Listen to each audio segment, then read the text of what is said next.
Bom dia, turminha do oitavo ano. Então, a gente vai estudar a página 193 hoje, onde a gente vai falar de frequência. Frequência absoluta e frequência relativa. Então vamos lá, olhar um pouco dos critérios. Suponha que entre um grupo de turistas participantes de uma excursão tenha sido feita uma pesquisa sobre a nacionalidade de cada um e que o resultado tenha sido o seguinte: Pedro, brasileiro; Ana, brasileira; Ramon, espanhol; Laura, espanhola; Cláudia, brasileira; Sérgio, brasileiro; Fernando, argentino; Nelson, brasileiro; Silvia, brasileira; e Pablo, espanhol. O número de vezes que um valor da variável é citado representa a frequência absoluta deste valor.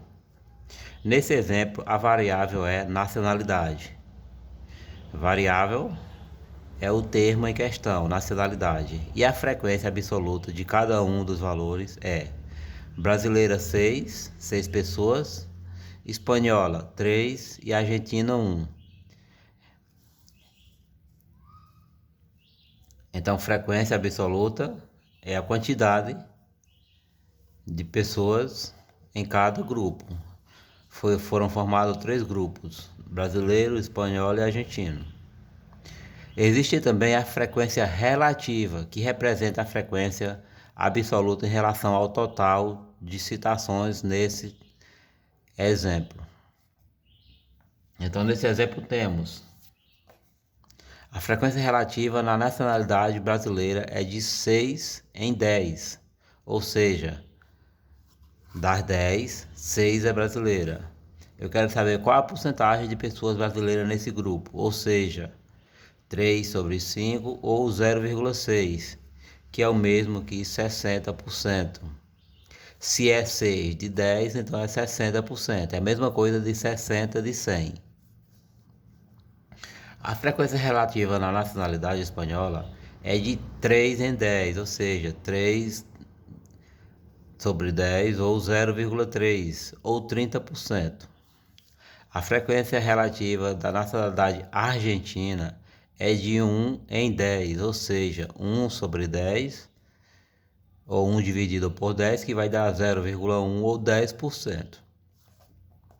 Então vamos à tabela de frequências. A tabela que mostra a variável, os valores dela e as respectivas frequências absolutas. Frequência absoluta e frequência relativa. FA, frequência absoluta; FR, os valores chamados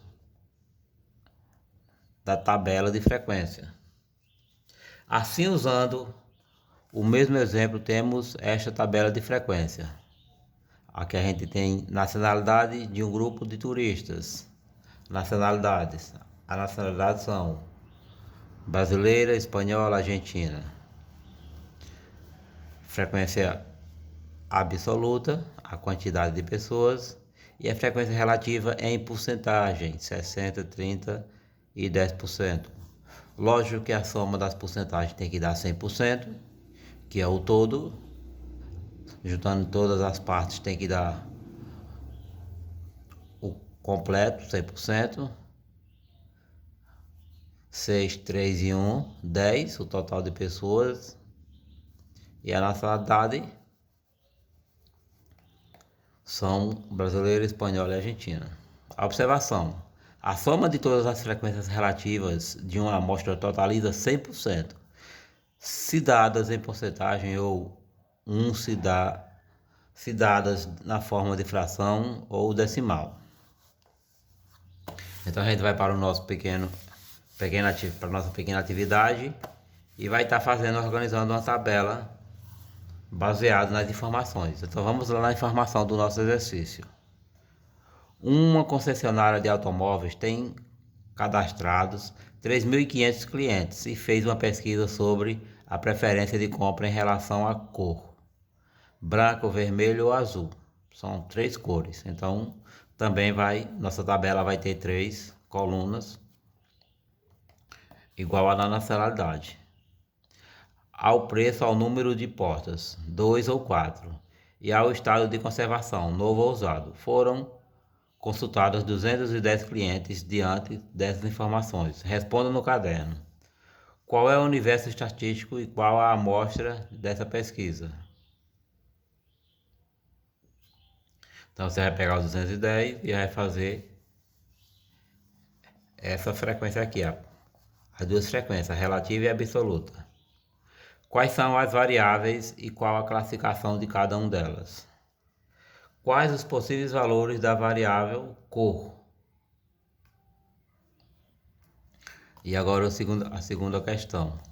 Um grupo de alunos foi consultado sobre o time pernambucano, da preferência deles. Veja como os votos foram registrados. O Central, que é um time de Pernambuco, 2 cores. O Náutico, outro time de Pernambuco, 4 votos, 2 votos, 4 votos. O Santa Cruz, 5 mais 3, 8 votos. E o Sport, 6 votos. Construa no caderno a tabela de frequência dessa pesquisa. Então você vai fazer a mesma coisa aqui, a tabela de frequência. Vai colocar o time, a frequência absoluta e a frequência relativa em relação a cada time aqui. Lembrando que vai ser 1, 2, 3, 4, 5 colunas. Uma para cada time, abaixo o total e em cima a descrição de cada coluna. Nacionalidade, aqui vai ser times, aí frequência absoluta e frequência relativa. Qualquer dúvida, estarei online para tirar dúvidas de vocês. Não deixem de fazer, página 193. Tenham um bom dia, qualquer dúvida, estarei online.